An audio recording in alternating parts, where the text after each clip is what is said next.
Hey guys, what's up? Today I'm going to be breaking down the voice into three main sections that we think of as our main resonance chambers and how we use them throughout a song, and then kind of break down how each of them work and how they also work together to kind of create the mixed voice.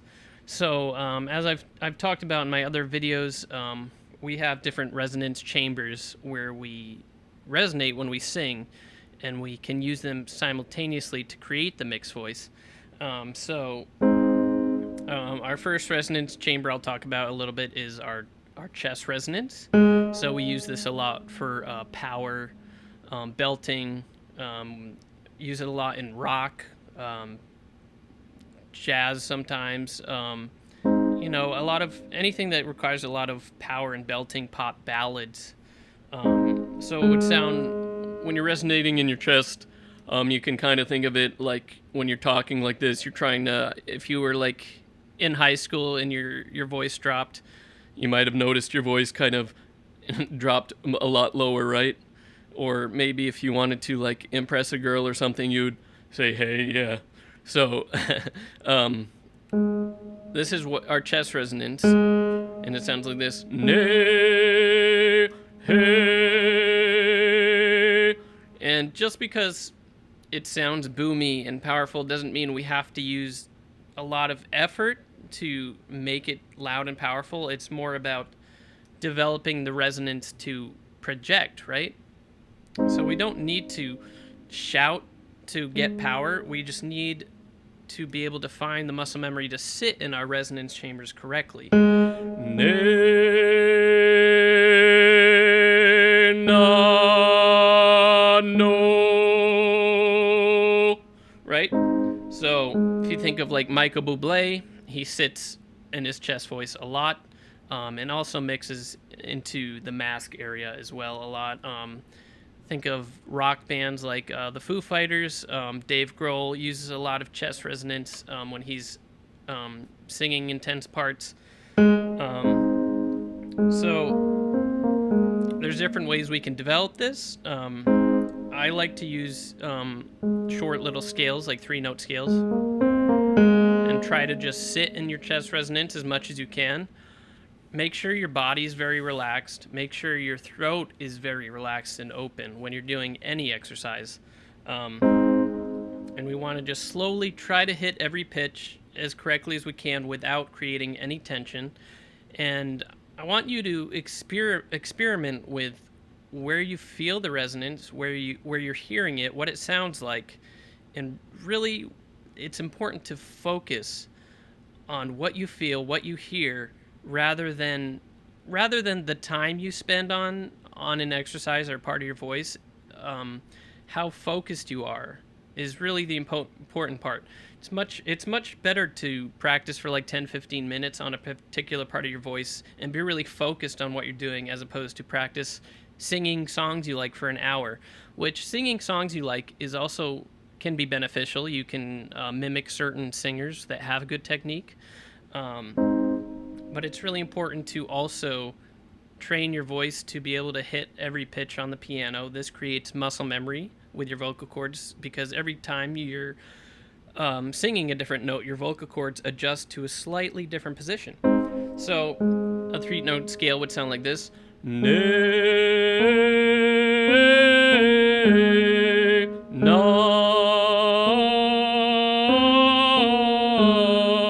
no.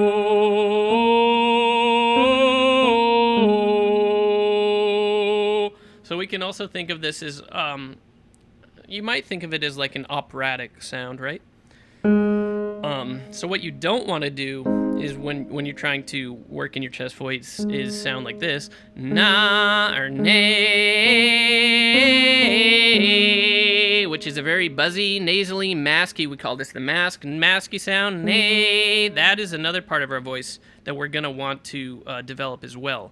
So I'm going to move forward with the chest a little bit, just really quickly so you can hear how it should sound.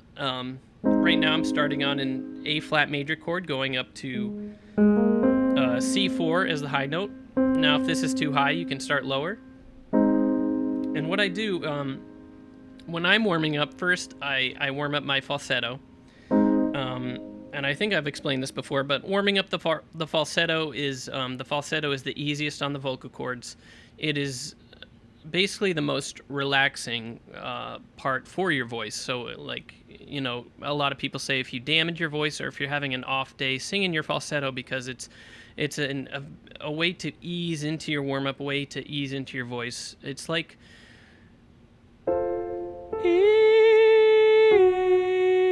so if we're in falsetto, we're resonating 100% in our head, and I think of it as if you go to the gym to work out, if you've never worked out a day in your life, then you probably aren't that strong, and you probably want to start with light weights, right? And you want to start with light weights because you're not strong, but also because you want to develop correct lifting techniques so you don't hurt yourself, right? And it's the same with the voice. So I think of the falsetto as kind of like every day if I'm warming up, I'm going to warm up my muscles with 5-pound weights. It's kind of the same thing with the falsetto. It's kind of the 5-pound weight on your voice.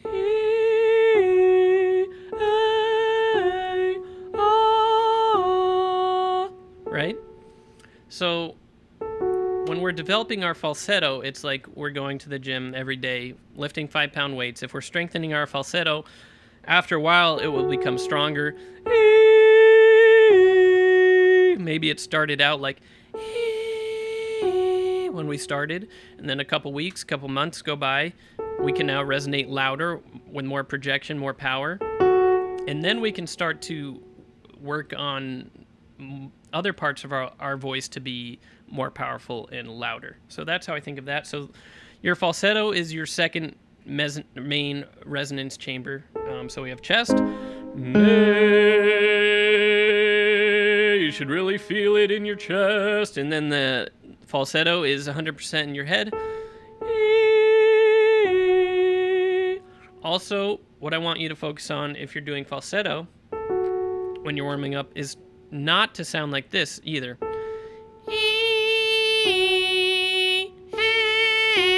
So I'm sitting a lot. I'm basically putting my falsetto in my mask here. Now this is a very useful skill to be able to resonate in your mask that much, but you'll realize that if you try to go up and sing higher like that, and you haven't done it before or that much, it's a lot harder than having 100% pure falsetto. It uses more of your vocal cords to sing with the mask like that.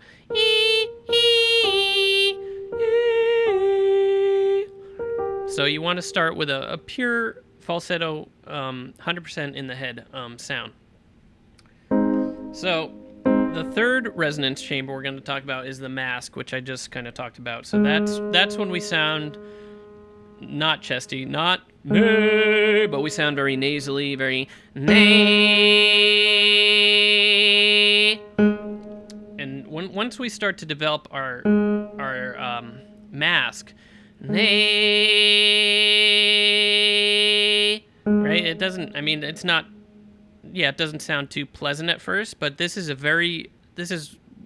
probably the most important part of the mixed voice, is getting how to sing in this placement really well. Because if we can be really nasally and forward, nay, then the goal of the mixed voice is to not break into falsetto when we're singing high, right? That's the goal of creating no vocal break, right? Nay.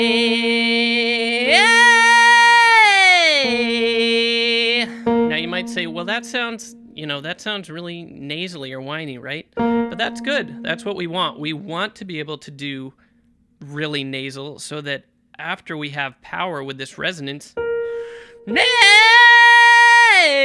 little crack. After we have that, then we can start to change the sound to how we want, and we could make it rock, like yeah, something like that. Add some grit to it. But we really need to be able to live in this nasal part of our voice to sing well and to sing in the mixed voice. If you think of some of the best singers of all time, a lot of people could say, well, they sound really whiny or nasally, right? If you think of the Weeknd, I mean, I probably talked about the Weeknd last time. He does barely resonates in his chest at all. When he sings like Blinding Lights, like I'm running out of time, da da da da da da da da da da da da da, maybe, oh, right?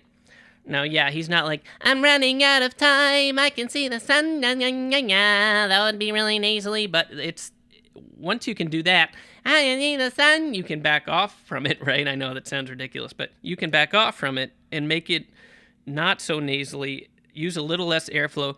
Da da da da da da da, oh, hey, oh, oh, oh. So, back to the chest voice.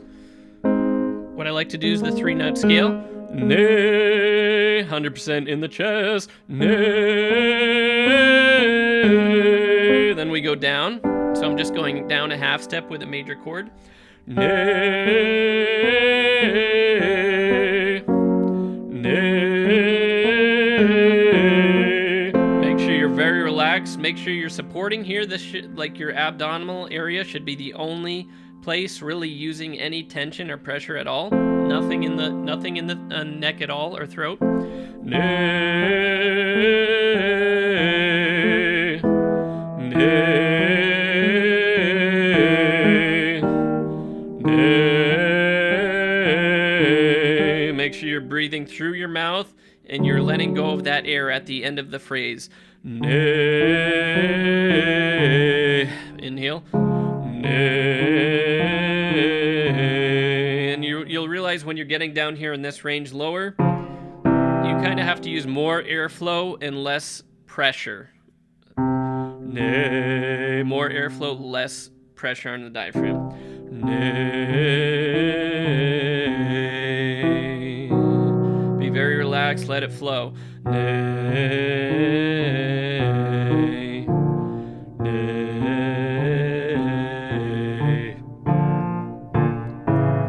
Nay. I messed up. Nay.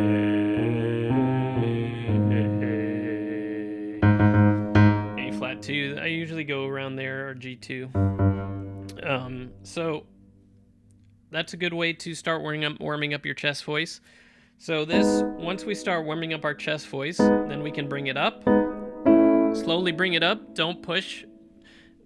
You don't want to push to where there's any tension or discomfort. Go as high as you can comfortably, and then, after weeks, we'll try to go up another half step, up another whole step.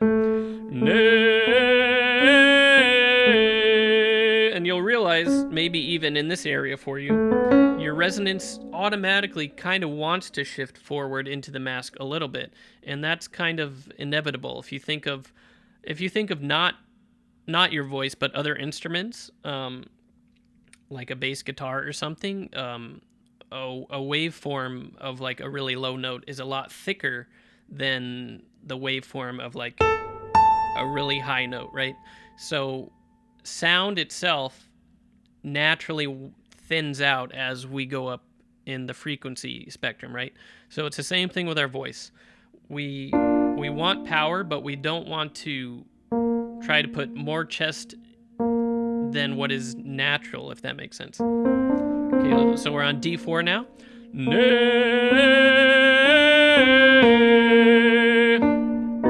And don't try to push. Don't add more power than you need to. Just try to resonate and be very relaxed. So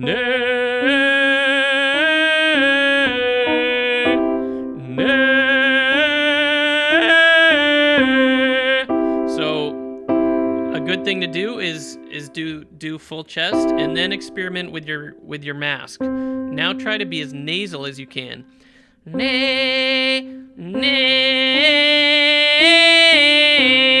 Even if it's not pretty, who cares? You have to be able to not care about not sounding pretty to get better. You have to not care about your voice cracking to get better as well. If your voice cracks, nay, that's okay. You don't want to harbor any tension or, be scared to hit higher notes, because then you're just creating bad habits by creating tension or holding back air. Let it flow. If your voice cracks, that's fine. That's good. It's your voice trying to find its way to resonate in the mask or wherever you are and hit the note correctly, right? Which takes time.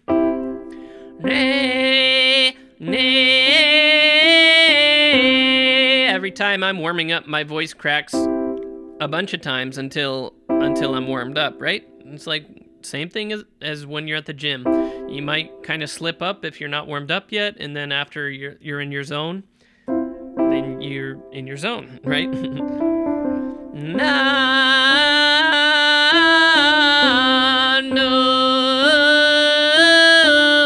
be as nasally as you can. That's what we want.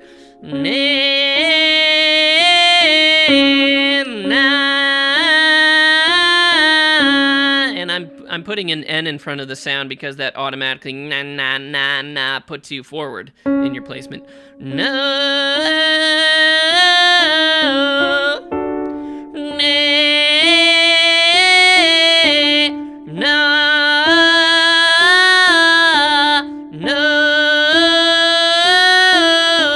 Now again, I don't care if it's pretty or not. I'm just trying to live in the mask. And then after we get the placement, then we, if we're recording a song, we can shift that resonant to make the tone that we want. So instead of nay, maybe we want a little more low end. Nay, yeah, right? Something like that. If you want that, totally depends of what genre you're singing. But we want to be able to do it all. That's the goal. No.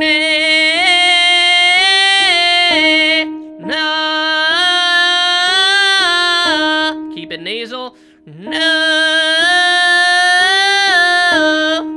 Okay, so we got to G4. So you can hear, like, there's pretty much no crack or anything in my voice because I've been doing this a long time. And these exercises will help you. If you're very patient, don't push. Over time, your vocal break will start to smooth out and you'll be able to get over it while staying in this placement. And that's basically how you start developing your mixed voice. It's very frustrating. It takes time. But if you stick with it, I promise you'll be able to do it. When I started, it was hard for me to hit an F4 in either full chest or mixed voice. So those are the three main resonance chambers I would categorize it in the voice into. Chest, we have our chest resonance, we have our head resonance, and then we have the mask,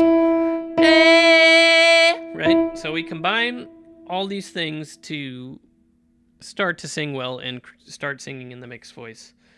Now, as far as the mixed voice goes, I would break down the mixed voice into a few sections on its own, but I can get into that a lot more in depth in another video if you're interested in hearing about that.